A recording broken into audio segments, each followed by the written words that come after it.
Salut YouTube, j'espère que vous allez bien. On se retrouve désormais déjà pour la partie 2 de ce vlog Auto World. On est toujours Auto World les gars. Voilà, pour ceux qui ont vu donc la partie 1, je vous refais un petit tour globalement. Donc on a vu ça. Voilà. Et on a vu ça. Voilà. Et on a fait tout le tour par là-bas, mais bref, voilà. Je rentre près d'une nouvelle voiture, Skoda Enyaq. Par contre, j'étais pas un grand fan de Skoda, mais celle-là elle est vraiment belle. On va faire un petit tour. Je vais regarder, regarde là. Regarde le signe du phare. Les jantes, j'aime bien. Les jantes sont belles. Oh. C'est du gris. Je sais pas ce que c'est, du gris et du chrome. C'est combien de pouces? Ouf, c'est très grand ça, je sais pas. Ça, c'est du 20. Ouais, quand C'est même. grand. On dirait pas, on dirait du 21 ou du 22, j'aurais dit. Par contre, c'est dommage, je trouve que l'arrière c'est un peu trop long. Tu vois, ils auraient dû, tu vois, c'est comme si tu mettais un shot dedans et que ce serait un peu plus court. Je trouve que c'est un peu trop long à mon goût, mais c'est très très joli. Voilà. Bon, on va pas s'attarder dessus bien évidemment. On passe sur les classiques.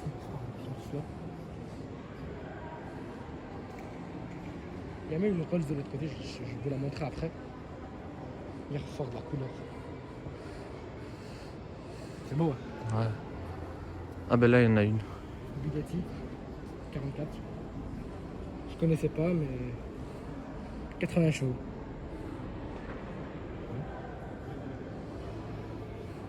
L'entre-deux-guerres.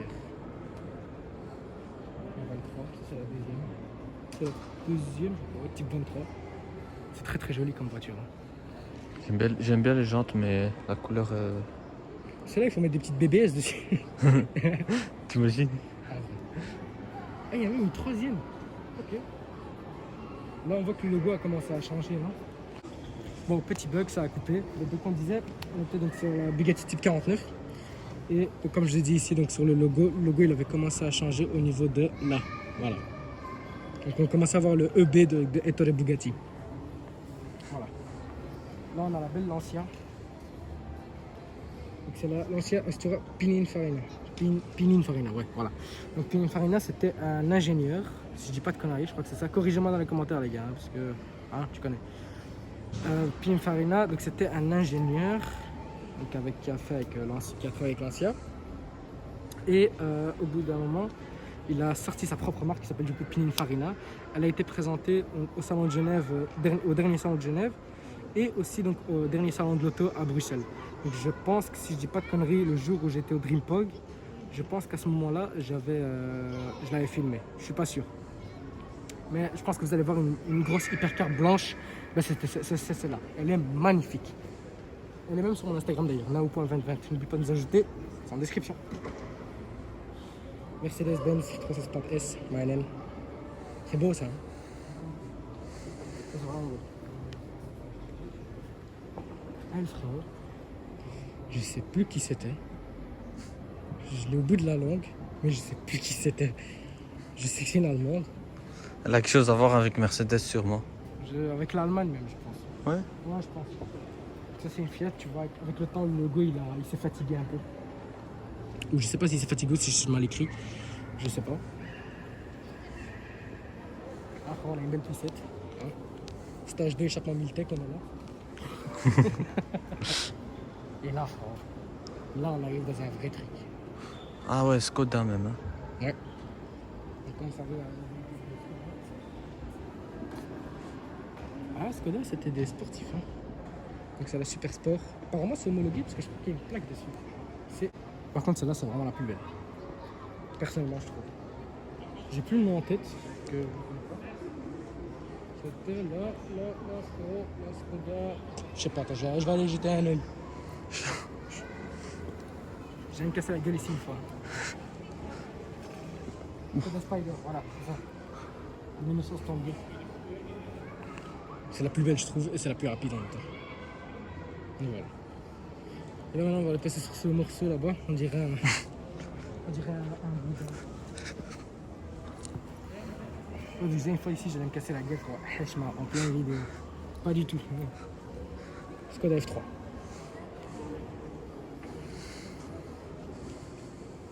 C'est très fin.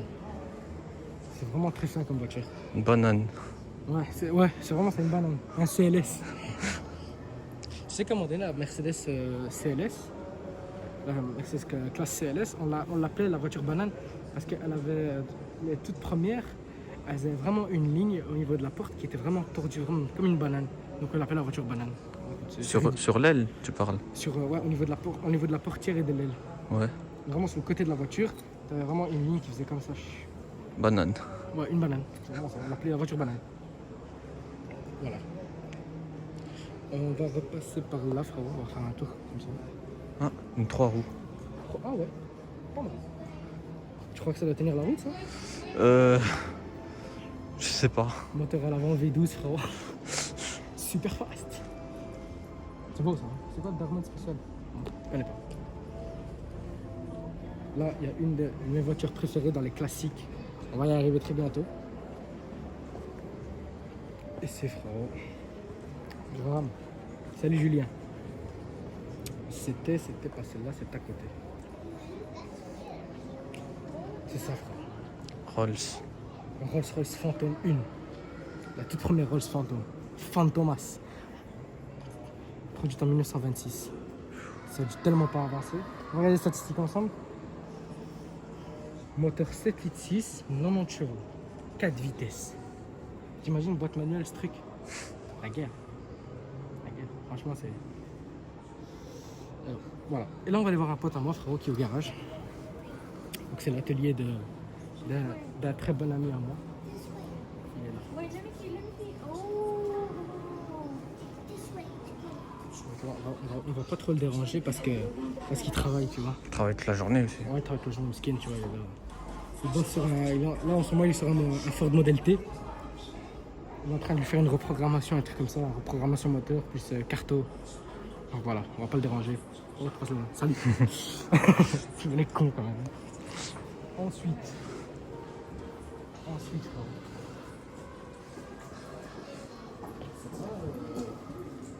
c'est un mot Ford, Henry Ford? je pense. Tu vas lui? Je sais pas. J'ai un guide. Tu vois. Là, on a un vrai camion. Bon, il est bien. 2 cylindres, frère. T'imagines? Un 2 cylindres. C'est fou. Hein. Là, frérot, c'était la belle époque. T'imagines, t'as ça en voiture de. C'est quoi, flic ou ambulance? C'est une voiture de police? Ah, ou- c'est ambulant, c'est Croix-Rouge. Croix-Rouge, voilà, c'est ça. J'allais te dire, imagine tu te fais courser par ça. Ouais, Mais en fait, non, c'est une ambulance. la Croix-Rouge, frérot. Ouais, c'est spacieux dedans. Ouais, très. Bah, après, c'est fait pour. Hein. C'est une utilité. Là, frérot, on a encore une petite voiture qui était sur GTA. C'est laquelle? Je sais plus. B-Fractor, je crois, un truc comme ça. Voilà. Donc les amis, je vous invite à venir ici si vous voulez faire une reprogrammation moteur ou une carto ou un changement d'échappement. Vous avez moins 10% avec mon code dans la description. Ça, on a déjà vu dans la partie 1. On va repartir de l'autre côté. Ouais. Aujourd'hui, tu vois, aujourd'hui tout va bien. On est en mode vlog, on est posé, vous découvrez avec nous. On est là, tranquille, on est zen. Journée détente, c'est les vacances, c'est bientôt Noël, joyeux Noël d'ailleurs. Et bonne année. Il y a une petite voiture en Renault R4. Ça, je pense que mon grand-père a connu cette voiture. Volkswagen Beetle aussi. Bon. Tu sais que mon grand-père avait une voiture avant. Je sais plus comment elle s'appelait. C'était une voiture française, ça j'en suis sûr. Et elle avait le moteur à l'arrière, donc dans le coffre. Il m'a raconté cette voiture, il m'a dit que c'était une bombe. Il m'a dit que ça marchait 1 tonne. Une marque qui n'existe plus maintenant. Si, ça marche. Je crois que c'était. Je crois que c'est Renault, hein. Je crois que c'était Renault. Je crois que c'est Renault, je suis pas sûr. Renault? Ouais. Regarde, à l'époque, la Belgique faisait des motos. Ah, ça c'est belle. Ah ouais. C'est Belgique ou c'est. Ouais, c'est Belgique, hein. Enfin, j'ai hésité. Regarde, Sahara et tout. Sahara. Sahara de Maghreb, frère. On est là. Tu crois que ça marche sur le Sahara? J'ai jamais vu ça dans un désert. Blad Ramla. On est loin quand même. Elles sont belles. On va s'arrêter ici, on va montrer ça et puis on va s'arrêter.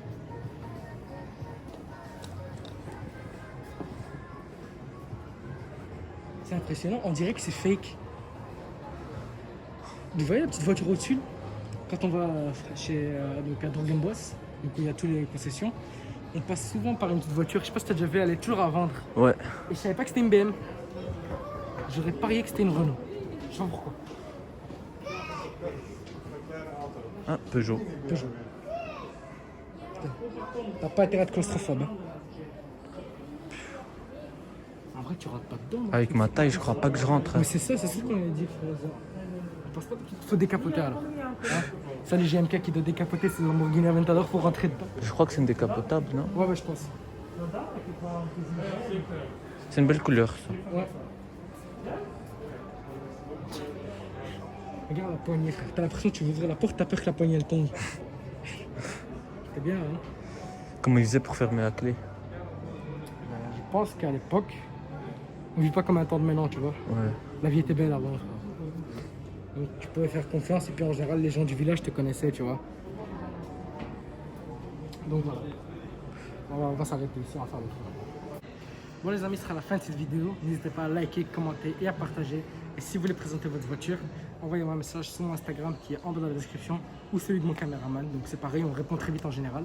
Donc voilà, prenez soin de vous et de votre famille. Joyeux Noël, bonne année. Ciao.